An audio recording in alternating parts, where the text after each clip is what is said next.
The Juneau World Affairs Council, in cooperation with 360 North, presents Combating Rural Poverty Through Last Mile Solutions with Alex Counts. Counts is the founder of the Grameen Foundation, which fights global poverty through microfinance, mobile health care, and empowering farmers. Well, good evening, and I really appreciate you all showing an interest in global affairs through all the things you do, not just having me here. In this globalizing world, it's so easy to get focused on one's profession and one's family and one's place of worship, and all these things are extremely important. But in today's world, to not be thinking about global affairs and applying what we learn from that into the kind of the ethical dilemmas we face in the workplace, we face in our place of worship, we face even in our family, is increasingly, I think, dangerous. And to actually grapple with these issues, I think, is extremely important. But when I look around, and I know I'm competing with the weather here. I'm told this isn't the weather you all get here consistently. I'm reminded that I gave a talk in Dallas, Texas about 10 years ago, and this woman was hosting me in her home and had about 20, 25 people that were going to come. And in Dallas, people don't come if it's raining, because I guess Texans, they like somehow dissolve in the rain. And so it starts to rain, and basically her phone is off the hook, ringing, everyone's saying, I can't make it, I can't make it. So here I was giving this big speech to exactly 2 people, including the host. One was an Indian exchange student at the local university who was looking for a job, so he just patiently waited for me to get done and then asked for a job. And the other was a woman who just happened to be on the way to her yoga class, stopped by and listened, and she became one of the most important financial contributors and board members in the history of our organization. So it always taught me, when talking about this work that I've loved for 25 years, that it's really a lot more about quality than quantity, and it's about trying to make a connection and open up people's minds to the kinds of things that I'll talk about. So again, thank you for coming. What I thought the way I'd frame what I'm going to talk today, and Grameen Foundation, which I'll touch on here and there, what we do is basically about addressing poverty reduction through financial services and through uses of technology, especially information technology. And that's what we've been about for years, what I'm sure we'll be about in one form or another for a long time to come. But I want to just actually take you as a behind the scenes of what has actually been one of the most unheralded success stories of humanity in the last 25 years, which is cutting in half the number of people in abject poverty in the world. Right? The goal was set, which was not much noticed in the media, but to cut the number of people in absolute poverty from 1990 levels by half by 2015. And globally, we're going to reach that goal. And now some countries overshot the goal, others didn't make it, but in the aggregate, planet Earth, we set a big goal for 25 years and have been, despite global recessions and despite all these other things, we're going to make it. And I want to kind of give you a sense of why, one of the reasons that I think that's why we have made it, and it gives us an idea to think about how we can do what now the president of the World Bank, Jim Kim, has said. We want to basically eliminate abject poverty, or bring it down to under 3% of humanity by 2030. And as long as I've been around in the 90s, people would put out goals like that, and everyone would just kind of see it as some sort of political rhetoric, empty goal setting. But now, actually, that begins to look realistic. So I'm going to share you my perspective, how we actually accomplished that as humanity.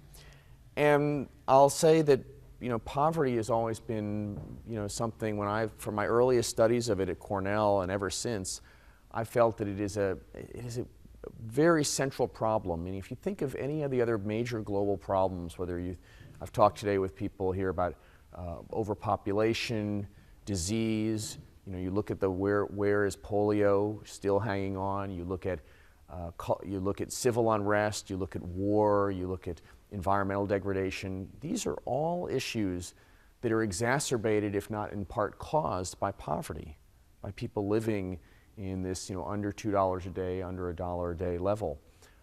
And it's much more susceptible to it, and it helps reinforce these other problems. So I always thought of it as the kind of the ultimate problem of problems. And if you get at that, some of these other things, and in fact, I think the reduction of poverty around the world is one of the things that actually led to a lot more countries under democratic rule. And I could give you my argument to that case, but I'm just trying to make the case that it is a fundamental problem. And when you look at the poverty rates going down, one of the ways I look at it, because I lived out in the villages of Bangladesh among the poor for years, is that the incidence of people with like off-the-charts intelligence, artistic intelligence, mathematical, what have you, is the same within every socioeconomic group. I think all the studies have looked at that. But for the people that living in abject poverty, those geniuses, those Einsteins, those Bill Gateses, basically just never even, no one ever, not to themselves nor anyone else, understand what their potential was. It's just kind of snuffed out. Well, now with absolute poverty cut in half in 25 years, there are people who were born with those abilities in various different disciplines who are now actually realizing to some degree their potential, contributing that back to humanity that would have been impossible if poverty rates had stayed stable or gotten worse the last 25 years. And while some people say, well, this is all a result of India and China's economic development and growth, and that's a big part, some of the grassroots approaches to addressing poverty, like microcredit specifically, have those that have really reached scale contributed significantly to that reduction of poverty. And I think learning what worked and that whole process will help us, because the journey to go from 2 billion absolute poor to now 1 billion and down close to zero is going to be probably much harder than it was in the last 25 years, because these are the most difficult countries and cases. So we're going to need to be a lot smarter than we were. Now, when we think about poverty, I think that we generally have learned a lot. If you go back 25 years, and I still think this is true to some extent today, those of us who don't live in poverty, and especially, poverty is all of our common ancestor, right? So with you, it might, your ancestors 7 generations ago, and you 3, and you 2, and but all of us, you go back 150 years, virtually everyone was poor. But those of us who haven't had that experience, we tend to kind of conceptualize in a very unhelpful and inaccurate way about the capabilities of the poor. And in just the same way that you've all seen this, that you put up a picture of someone, and if they look the part of the president, they're tall and they look a certain way, the likelihood people will vote for them as president, regardless of their abilities, is much, much higher. And that's why we had so few short men, and it's all been men, president of this country, because the ideal of a president is someone who's about 6'1", 6'2". The same thing when we look at a poor person in whatever culture we're in, and how they dress, how they speak, their educational level, all of this, we start to form some ideas about their capabilities, about their capacity for entrepreneurship, about their capacity for hard work, for being flexible and resilient. And yet, a lot of times, and this is what I certainly saw in my years living in rural Bangladesh, the reality is quite different. So let me tell you 2 stories, and then I'm going to go a little bit into my own kind of journey led to the starting of Grameen Foundation. So there's a woman in the villages where I wrote most of the research for my book was Noni Balaghosh. And her caste, she's a Hindu woman in a mostly Muslim country, was about making sweets.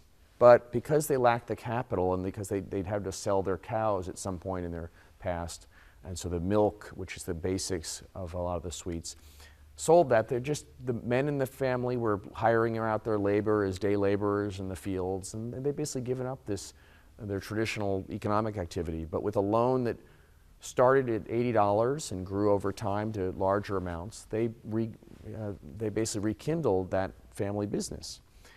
And so bit by bit, at one point they got a contract to supply cottage cheese, which is the raw material for much of the Indian sweets, to a sweet shop in Dhaka, about 80 miles away. And this was stable income. They did other things, but that was, basically what it was is every day I would watch them do this. They would start they would make the cottage cheese, very basic technology, and they'd fill up like a duffel bag, like this big, the old style duffel bags.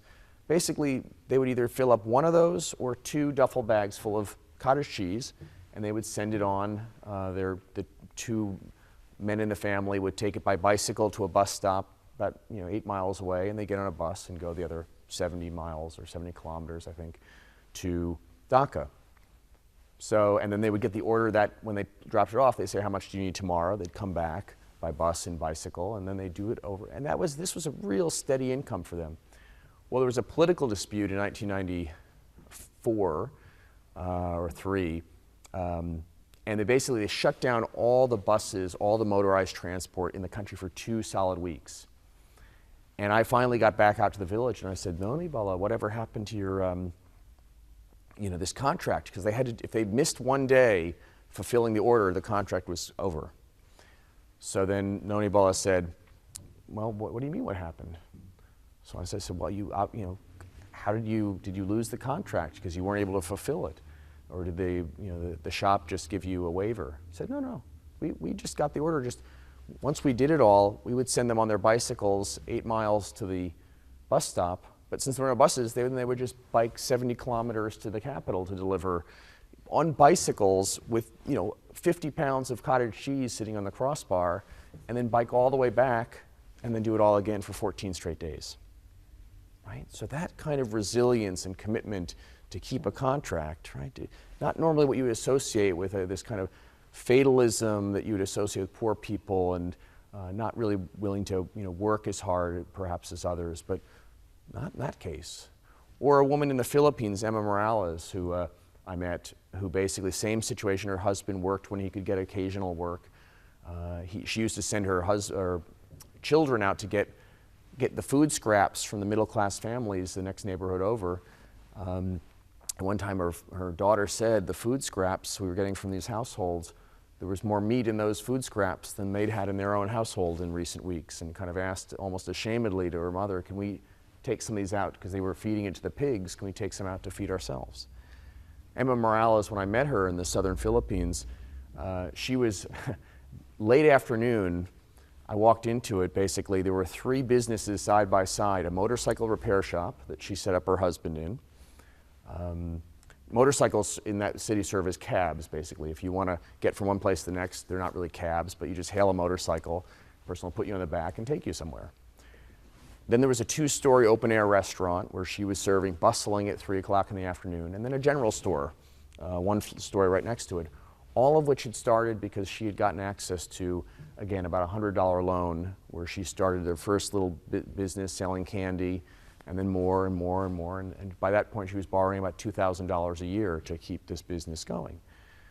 So that entrepreneurial spark was kind of hidden within her, but it was just a small loan, capital, that she was able to unlock this ability and to kind of defy the stereotypes of the fatalistic, passive, poor person. And what's in micro-lending, because it's grown so much, which I'll get to, is basically unlocked on a massive scale this potential, this entrepreneurial energy. So just to tell you a little bit about my own story, it coincidentally actually begins just before this 1990 goal was set to reduce poverty. And I was studying at Cornell, and some of my students set up a big shanty town in the Cornell campus to symbolize the plight of the South African blacks under apartheid. And it got all of us thinking about what are we, this is the way people are living. And while I wasn't into being carted off to jail protesting the investment policies of Cornell that they were, it got me thinking, what do I want my life to be of some use to others, and what do I do? And I started thinking what I wanted to do was get behind something positive and good, and that had a kind of a business approach to poverty. So I started reading everything, and I came across Muhammad Yunus and the work he was doing with setting up the Grameen Bank in Bangladesh. So with all the grandiosity of youth, I said, this is the way we'll defeat world poverty. We'll just take what this guy's doing in Bangladesh and spread it everywhere. And I fired off a letter to him and told him about the Alex Counts plan to eliminate world poverty. And he wrote me back a letter. He said, yeah, I might be onto something. Yeah, we've thought about whether this might work some other place. Come on over. I mean, he knew I had no real skills. Asked me to try to learn the language of Bangladesh, which I started studying immediately. And so I finished up my last year at Cornell, went there, and then he basically threw me out into the villages of Bangladesh and said, go discover what it is we're doing. Maybe you'll come to the conclusion that what we're doing isn't even working here. And so this is where I started meeting people like Noni Bala Ghosh, the sweet maker, and her family, and my language skills got better. And so I saw what was happening, and then there was increasing research studies coming out that showed that microlending was impacting the family's assets and income and other social indicators. So that was exciting, that it wasn't just cherry picking some anecdotes and bumping into this was some rigorous science here. And what was interesting, and I think this is what can guide us going forward, there were already branches of banks throughout rural Bangladesh that had been there for decades. But the products and the training of the staff, basically, and the way that they interpreted the need to have collateral to back up loans, had basically meant that they'd written off 70% of the population as potential clients. Whether they're savers or borrowers, they were an institution that was there to serve at best 30% of the people. The fact that it was also largely corrupt, so the loans would go to that top 30% and often not be repaid, is another whole issue. But basically, institutions were there, but that last mile of how do you actually you have a bank there, but how do they deliver something useful to a poor woman or even a middle-class woman? People had never really thought about that. And that's what Muhammad Yunus says, is we're going to create a bank, often right alongside, 50 yards from a real, a traditional branch, and we'll do our banking with them. But then our job is to how do you break down banking so that it's useful to a poor woman in our society? And with endless tinkering, got it right, have now reached 8 million women within Bangladesh. It's a profitable bank, so they've gotten the efficiencies down so much that they actually make more in the interest that they charge the poor, that they are happy to pay compared to the loan shark interest rates that they'd been, whenever they could, the only other way they get a loan. Succeeded on a massive scale, but it was about designing around the needs and the capabilities and the realities of poor people and poor women, and then once you got that right, sufficiently right, massifying it around the world. Now, I was part of a group in around the mid-90s that said, what's going on in Bangladesh should happen everywhere. And we should get the UN to endorse the goal of reaching the same kind of penetration of the market of poor women in every country that was being done in Bangladesh. And the UN wouldn't touch it. And they said, because we said we should be done within a decade, we should set a goal. UN wouldn't touch it, no government. So then we said, forget the UN. So it was a small group of us that called a big, what we called the Microcredit Summit in February of 1997, and said, we set the goal. And we said, if the UN, you want to come and you want to endorse it, fine, but we're with no authority from anyone. And so this was the idea of if it works so well in Bangladesh, and it was beginning to sprout up in different places, and that led to the creation of Grameen Foundation 8 weeks after this conference. I moved back from Bangladesh with my wife. And it set many, many things in motion. And probably was better that it was not a top-down government-sanctioned thing, that it was really coming up. And there was a group called Results that I don't know if they have a chapter here in Juneau, but an advocacy group that's global that was behind this. And they started this whole global campaign. And where we came in, and so everyone then tried to pick up a piece of how do you really do this? How do you create these large, thriving banks and finance companies and nonprofits or for-profits that'll do this lending on the scale that Grameen was? So we had an insight, which is there were a lot of organizations doing microlending, and we and we said, they need capital. And we tried to raise donations for them, to give them, raise $100,000 so they could give it to them, and they'll make, you know, several hundred loans and that. But donations could only take you so far. Then there was later developed a group, some of you probably heard of Kiva, which allows people to loan through the Kiva platform. And then some of them started, the ones that were profitable already could borrow from some of the international funds that would set up, but the interest rates were fairly high and the exchange fluctuation risks were large.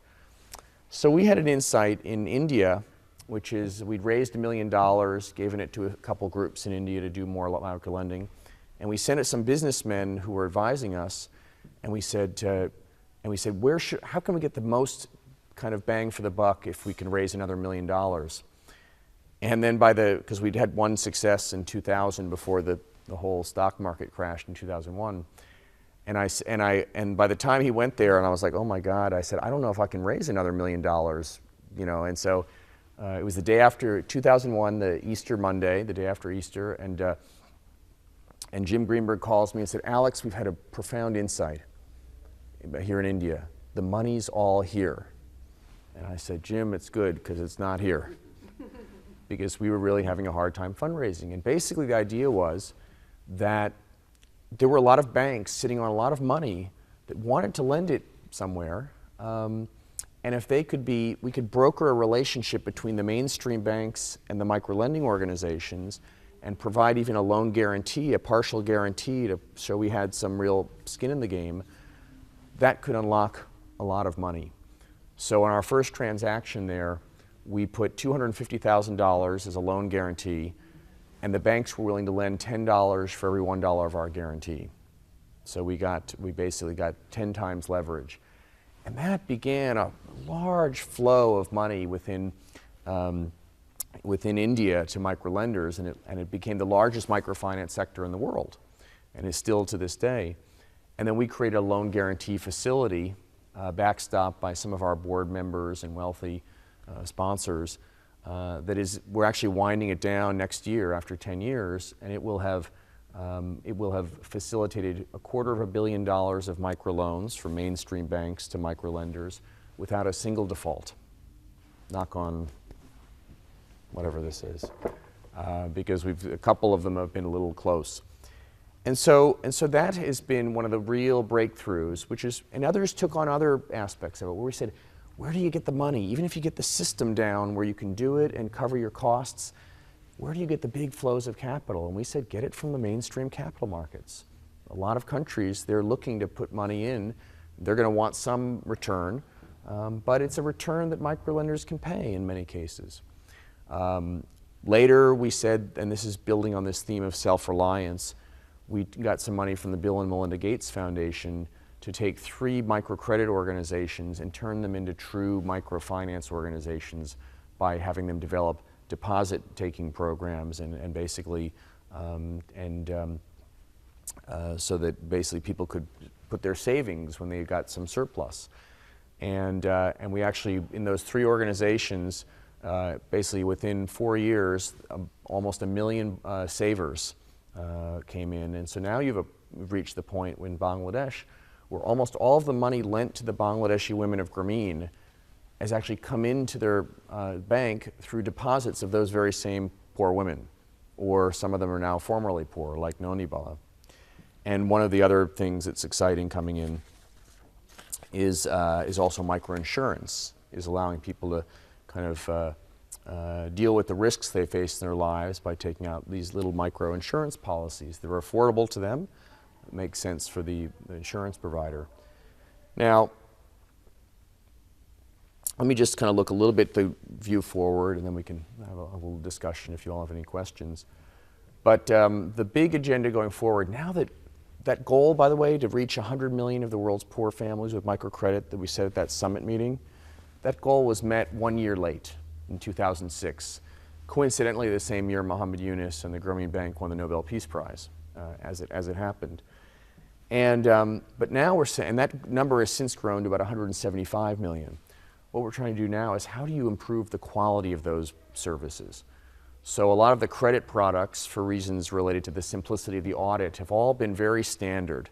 You know, like they used to say, you can buy a car in any color as long as it's white.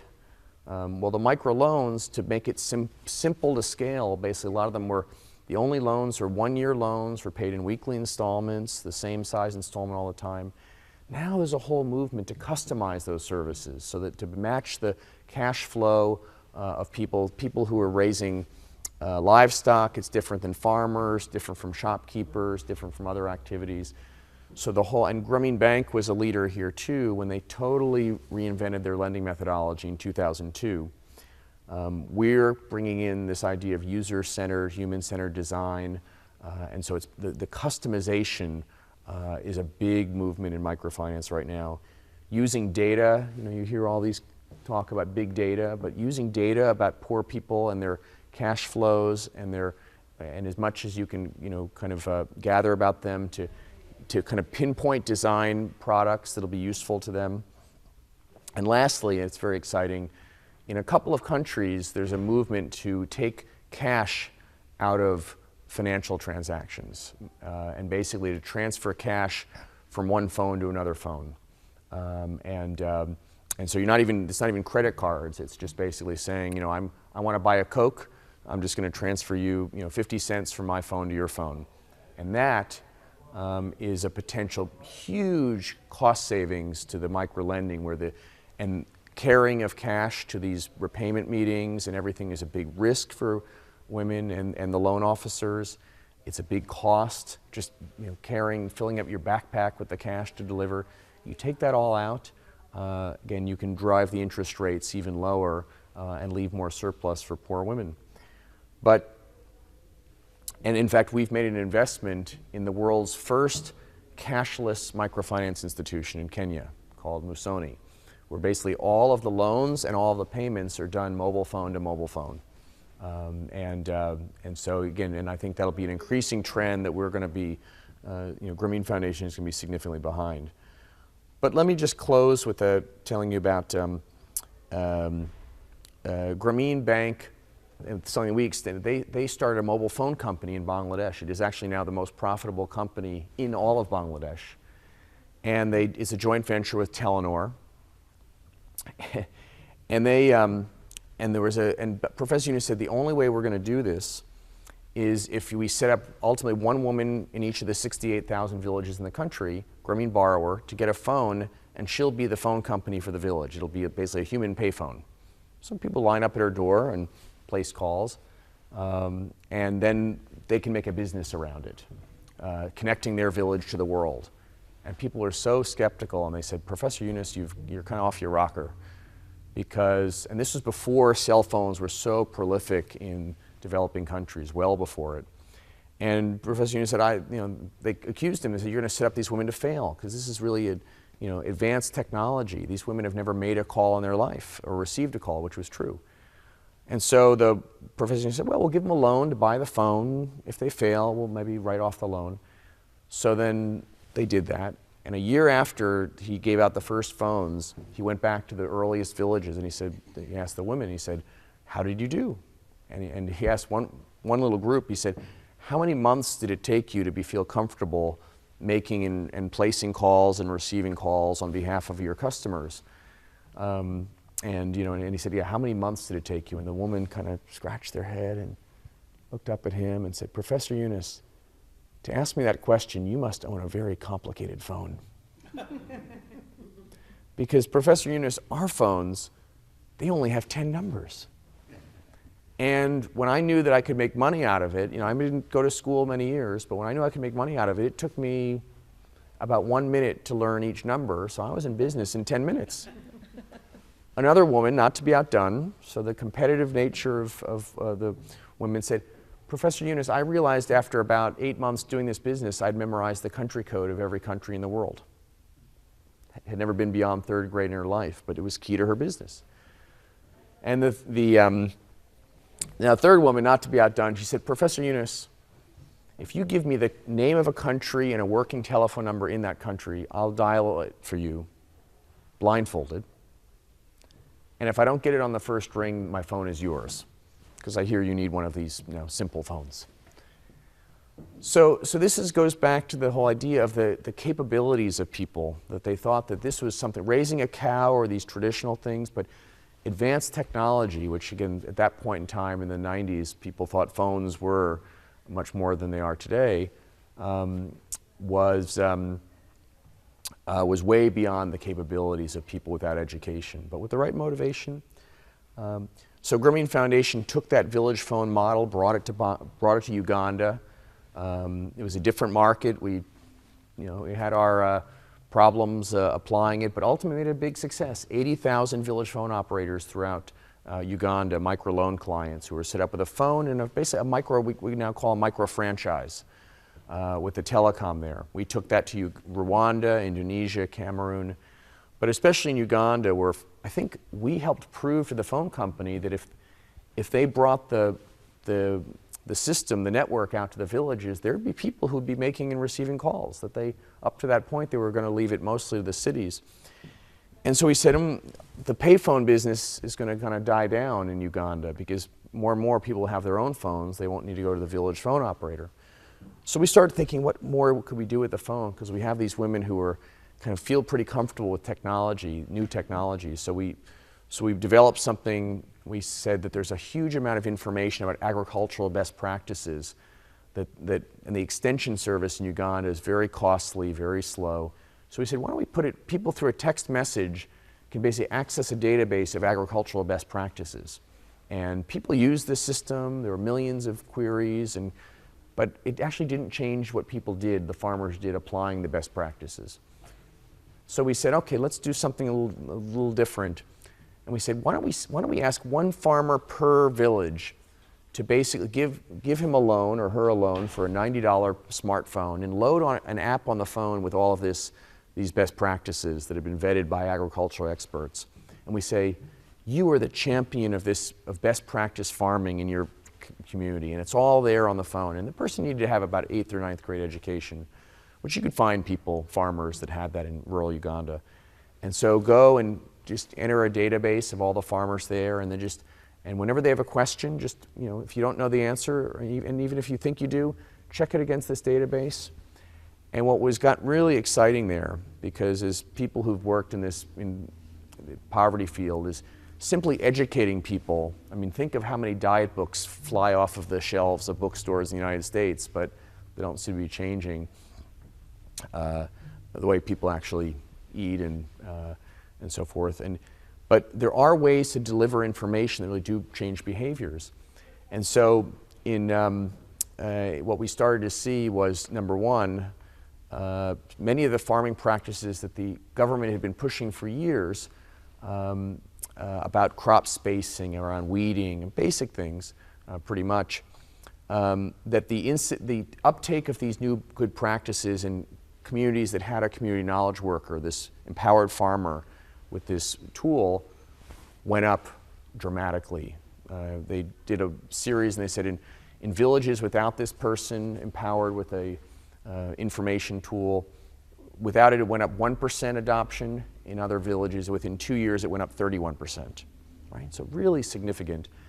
But the single biggest thing that was people wanted is they just wanted to know what were the market prices for their crops at a given point in time, and we were able to load that onto the phone and be updated.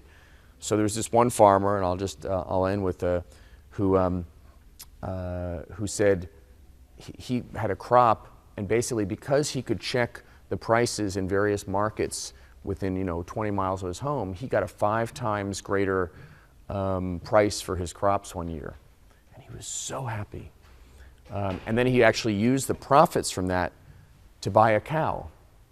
He not owned a cow in probably, I think in his whole life, And then he told us, he was so proud. He said, "I'm naming that cow Grameen," which Grameen has no meaning in any of the languages of Uganda, but it had a meaning for him.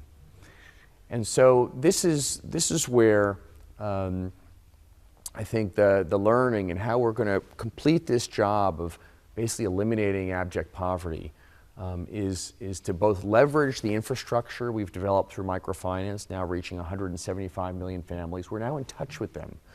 They have an institution that is oftentimes has contact with them multiple times in a month, and then learn that we've this design more and more customized financial services for them, not just the whatever we happen to be easy to administer, but really around their needs. And then think about how can we use that network as a distribution channel for, first and foremost, information about taking charge of your health, about applying good farming practices, because the amount of information that could be useful to poor people generated by universities and researchers around the world is accumulating every single day, but it never really gets in some useful form to the poor person's doorstep from a trusted source that will give a good chance that they're going to apply that. But that's what we have an opportunity to do now, leveraging this human network and the fact that we have technology is so cheap. The cell phones from China that come into East Africa cost $10, $12, the basic ones. And so by leveraging the microfinance network, the technology, the move towards customization, and the information technology revolution, I think we have a good chance to make it by 2030. And I really appreciate you all coming out on such a beautiful day to hear this vision and to perhaps appreciate for the first time how far we've come in the last 25 years. So thank you.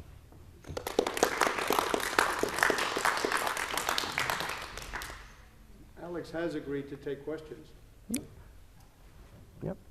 Please. I'm very interested. I know that once Mohammed Yunus got it all started, and he was doing his own little thing, and then he tried to engage the larger established banks in Bangladesh.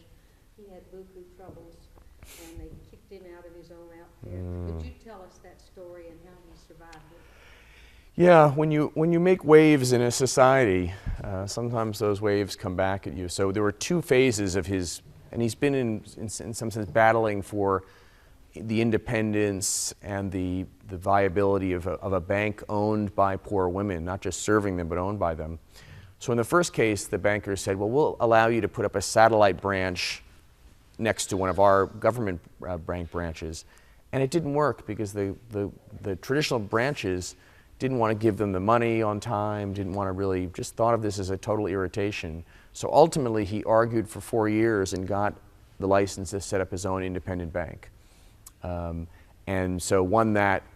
But then, you're right, about 3 years ago, the current government, in its infinite wisdom, began to see Grameen Bank as a potential vote bank, that if they were to be able to nationalize it and take it over, then it might actually be something that could improve their prospects in the coming election.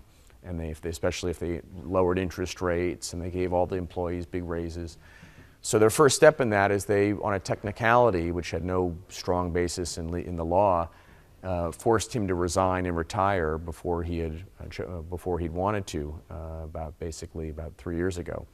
Now they're continue to take steps threatening to nationalize Grameen to make it a government bank, which means that we have a difficult time functioning in an independent way, and there's a big battle going on especially by the 8 million women of Grameen who do not want this, and that's one of the reasons it hasn't happened yet. But it's the political economy of changing the lives of 8 million women in a country is a very complex matter, and the government, at least the current government, has struck back, but the battle goes on, and again will. But what as a Bill Drayton, who's the kind of father of social entrepreneurship, when I was at the worst moment of that whole crisis, I went to him and I said, you know, Bill, this feels like a kind of a house of cards, and it's just you build up something and he said, you know, Alex, Professor Yunus and you and others, that idea that poor women are unbankable, that is gone forever. Whatever happens to any single institution, you can't put that genie back in the bottle. And how you do it, and which organizations will do it, and what technology you use. And so somehow that gave me a sense of peace, even as I was, trying to join the international solidarity movement to build diplomatic support, which this administration, Hillary Clinton and John Kerry, have been extremely supportive. But the ironic thing is Bangladesh is so much more prosperous now than 25 years ago, that the influence of the Western powers and their foreign aid is much less. So 25 years ago, Bangladesh government, if the U.S. and the World Bank had come in and don't do that, they would have said, okay. But now, that economic strength at the country level has allowed them, to have the power to make decisions, however bad, and without necessarily needing to toe the line of the, so it's an interesting process. But anyway, you had a question? Yeah, you continue to talk about women, and I'm going to sound sexist, but why or how did that develop to be primarily focused on women? Was it the products that are developed by women in those countries sell better? They are better at smaller businesses. How did it end up? Because you continually talk about the 8 million women, and I'm just really curious how it ended up that way. Yeah. By the way, to anticipate a question, I think we may lose this room in a couple minutes, so I want to be, if any of you are curious, has this and can this work in industrialized countries like the United States? As of 6 years ago, I would have said, I hope so, but I don't see a lot of evidence of it, despite a lot of people trying. Our sister organization of ours, called Grameen America, came into existence in 2008 at the height of the financial crisis, ironically, and has actually done a tremendously good job of applying this in some mostly large cities on the east and the west coasts, and a couple in the middle of the country. So anyway, you can visit their website. But on the women question, which has also been the strategy in Queens and San Francisco and Omaha, is Professor Yunus, basically when he started, he had 3 accusations against the banks. Even before he started Grameen, he said it's anti-poor, anti-illiterate, and anti-women. So we need to design a bank that is not those things. So on the women's side, he wasn't quite sure how to do it, but he said, we'll set a goal of having half of the loans go to women and half go to men, because that's the percentage in the population. Otherwise, you're biased. And it took him 6 years to get to 50% women.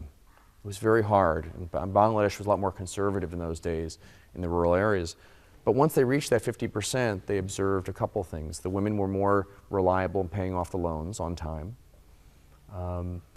And secondly, the profits generated from the micro businesses were observed to go more, basically either reinvested in the business or into the health, education, and nutrition of the children. So really investing in the next generation. And once they saw that, they said, there's really no reason to do anything except lend to women. I mean, in fact, in either case, you're lending to the family, but if the loan enters the family through the woman, through the wife, it seems to do a lot more positive things in the family, economically and socially. And so that's pretty much been the policy. Now, Grameen set up these men's groups, and those continue to this day, and if a man leaves, he'll be replaced by, but it's about 3% of the borrowers today are men and 97% are women. And most of the people that have applied Grameen in other countries, the kind of groups we've supported with our loan guarantees, a lot of them are 100% women. And again, you're supporting the family, but you're doing it strategically as the woman is the face of the family. In most cultures, the men are the face of the family to most institutions. And we say, well, we're a little different. We'll have the woman be the face of the family. And that seems to work much better. Other questions? How did you get enough grants to move your capitalization from 6,000 to 25 million? Well, it's kind of little by little. I mean, I learned, opportunistically. I had no formal training as a fundraiser. I wasn't really good at it at the beginning. I mean, part of it is just the compelling nature of the work. We had a proven track record. I wasn't saying I want to start some lending thing. I mean, I had the track record of Grameen and the brand of Grameen. And Professor Yunus had been speaking at tours in the U.S. for years, but never really asking anyone for money. So it's like when I came along and go, oh, I knew there was going to be someone to come ask me for money ultimately. And I guess the other big insight was that I had as I started to get some people to kind of train me around it is I found people at all financial levels, but especially I would focus on the ones that were very wealthy. Is that here you had you had people who had accumulated a lot of money, but they were looking for meaning, And then you had people who were really expert at delivering meaning, or you could say improving society, who lacked money. And our job was just to be the broker in that transaction, leaving both sides and also ourselves feeling better and better than we found them. And so that's where I got conceptually over this idea of raising money is I want to take away something of yours. And this big fundraising campaign I did for India with Steve Rockefeller was kind of a breakthrough. And when I got out of that mindset and saying, no, I want to actually give you more. I want to give you ability to participate in this global movement of trying to reach 100 million women, which was the original goal. And the way we're going to do this deal that all of us come out ahead is you're actually going to give me or give this organization some money. And so when I got into that more joint value creation rather than it's a zero-sum gain fundraising, and with the brand and with the track record and with the research that was backing it up, it just got, I wouldn't say it got easy. And in really good boom economic times, it sometimes felt easy. But it was very doable. And it's just, building a great board is part of it. I mean, just step by step, we just basically grew almost every year for the first 12 or 13 years. And then some years we grew, we didn't grow every single year, but we've grown all, probably all but 2 or 3 years that we've been in existence. And it's just because people want to be part of something that works.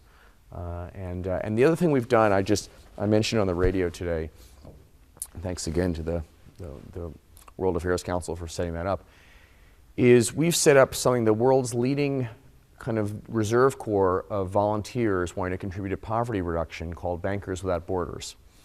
17,000 people who've said, I have some skills that I've developed usually in the workplace, and I want to put myself on record as I want to contribute those skills. And for some, it's work they can do for a poverty fighting organization in Tanzania in their pajamas for an hour a day before they go to work. For others, it means going off to some far-flung place for a couple months if they can afford to do that and they've contributed the time.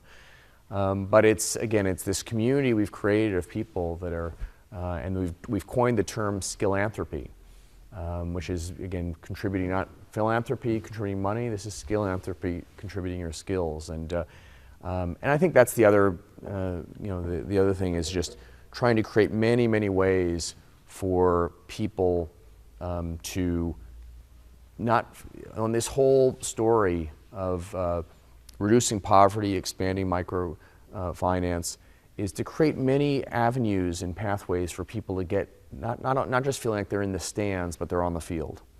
And so traveling to visit a microlending program, we've organized many trips. I've brought donors along with me so they can see it and kick the tires and so forth. And that's also been because it's, unlike if you're contributing to a school in a poor neighborhood in your own town where you can just go there, talk to the kids, it's, and you only spend an hour or two.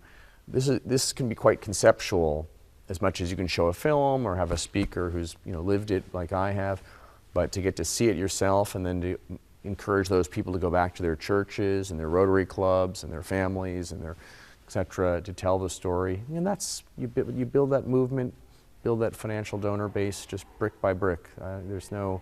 There aren't any huge shortcuts, and it's been fun. So, it has been a real good movement in terms of getting people out of abject poverty. Mm-hmm. But at the same time, there's growing disparity between upper income and lower income and middle income people across the entire world. And you mentioned Bangladesh, that as the economy got better, the government sort of attacked this program.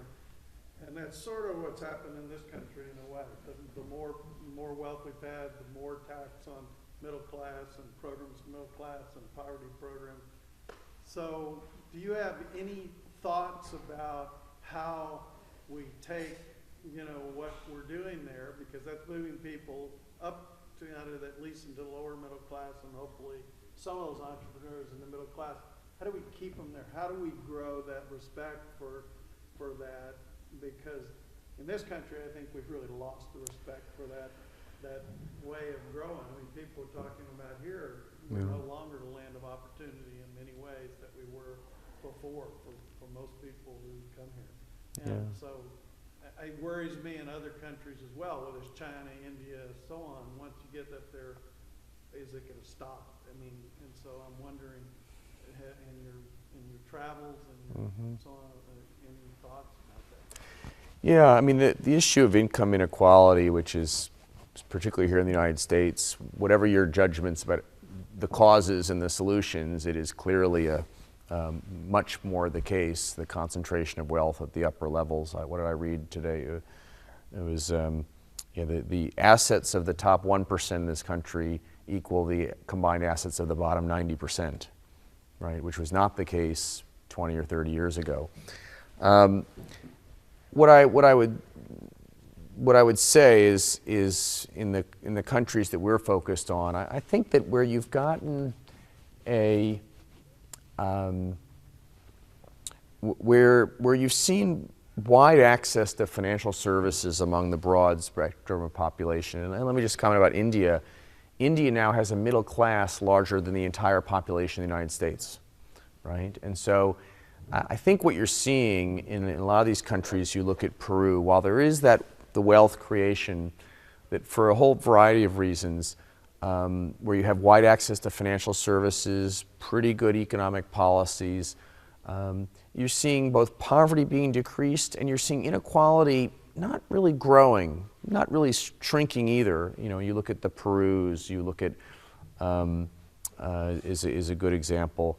Bangladesh was fairly unequal, but it's not becoming more unequal. And what we've tried to focus on is just how do you create that sense of mobility at the real bottom, to just get to, even if it's not in the current generation, how do you equip a family to invest in the human capital of their children, that's where the poverty bond is broken. But the larger issue of wealth concentration, how that affects the political process, and so forth, are a little bit, I think, beyond the really meat and potatoes of what we do. But it's a big problem. It's not a big problem equally in all countries. And again, I think here it's a major and growing issue that is now on the political agenda. But and that does, I mean, this is probably one of the things behind the political backlash against microfinance in a couple of countries in recent years. But what's interesting, to go back to your question, is that while there's been a backlash, that once you've created that network effect of millions of people that feel like they're part of something, they're now kind of, they have some link to the mainstream society. That's also a hard thing to break, and it's quite resilient. India went through its own microfinance crisis in recent years, but I was just there last week, and you see that while in one state of the country, the local state government completely destroyed the microfinance sector completely, but the rest of the country held on through some lean times and where the lending wasn't happening from the banks like we'd helped get going, and now it's coming back. Although the one state remains in a disarray, but there are 28 other states in India, and they're doing pretty well. Yeah. Okay, one final one. I'm interested in Uganda in particular, reducing poverty in Uganda. Just came back from Uganda about a month ago. One of the local nonprofit, Juneau where we're trying to address some of those from here, some of those needs remotely, right? So I guess I'm wondering, from your perspective, what are some of the lines of action that really would be most effective in impacting Uganda over the next decade? And can we, I mean, for me personally, for example, would it be more effective for me to support those lines of action from Juneau or by moving to Uganda and supporting them there? That's a good question. So in terms of Uganda, which has its political governance issues, it has, but at the core of it, the microfinance sector in Uganda is pretty good. In fact, the government did develop a regulatory system which is unique, but it is one of the better ones in the world. The cost of microloans there is though quite a bit higher than it is in Bangladesh. The whole how to deliver these at a really really affordable rate and costs and fees, there's an enormous opportunity to basically crush the efficiency frontier. And that's one of the things that we're working on, especially because Uganda is now following in Kenya's wake as making it very easy to transfer money from mobile phone to mobile phone. And so we're hoping to bring the costs down and make it more affordable. More of the surplus that the woman generates with her microloan stays with her. So that's one thing. I'm not saying that's the whole agenda. And Uganda is a place where we've, as I was saying before, this idea of the community knowledge worker, the farmer who's empowered, is the source for information on farming best practices. That's reached about a third of the villages of the country. We want to hand that over to some Ugandan organization to run forward. So, but we felt that there's a real opportunity not just to extend that community knowledge worker from agriculture also into the health domain, because health crises are the single biggest reason that that a micro business fails, that someone also decapitalizes their farm. Because they've needed to pay. So some sort of a health insurance model, or at least giving people better information about how to take charge of their health. That's the agenda we're working on there. And we're trying to link the financial services with our agricultural extension in a way that because microloans in Uganda have been fairly focused on working capital for shopkeeping and livestock. But if you can get that right to get the loans to the farmers, which will need a totally different kind of repayment cycle than a more working capital loan. So the intersection of our agricultural extension. But in terms of whether to do it from here or there, I mean, it's hard to, without more background, to counsel you. But I would say that there is no substitute. We went through a massive decentralization, Grameen Foundation. There was a point where basically 100% of our staff were in the U.S., and we had some consultants here and there, but part of it is we didn't want to be kind of paternalistic and to have our people there, micromanaging our local grassroots partners. But ultimately, and as our business model changed, we felt that we now have 2/3 of our employees are outside the United States. And that might even reach 80%. So that kind of boots on the ground, sandals on the ground, to really understand what's happening there, to not be trying to control things, remote control from a long time away. But I think also it's, in my mind, to do that, but from day one is to have in your mind, how do you work yourself out of a job? How do you, with all the limitations of the way people in a country like Uganda, through their educational system and through their professional experience before, certain things they'll do that often and if you want to bring some kind of Western educated Ugandan, it's going to be very expensive. But so we come at it from different kind of cultural places, and it's even things. I love Bangladesh, but certain ways that people are kind of come up through that culture of what it is to be a professional and what it is, and in the way they're educated, in some ways very rote and based on memorization and top down, the way education was maybe here 100 years ago, is very frustrating. But still, not to have that as an excuse for saying, how do I work myself out of a job? How do I get some on the ground knowledge, but find someone, however flawed they may be, and of course, I'm sure the Ugandans all think that we Americans are totally crazy. But how do you actually, build that indigenization strategy? But I think you need to do. I think it's much more powerful and to do that while you're there, and because whatever role you're doing besides just learning and making better resource allocation decisions is not to make that a permanent role. That would be my kind of generic advice. Well, Alex, thanks. You've done a great job tonight. Thank you.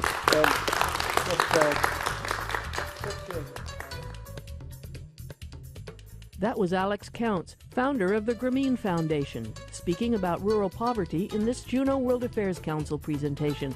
It was produced in collaboration with 360 North and recorded May 15, 2014 in Juneau.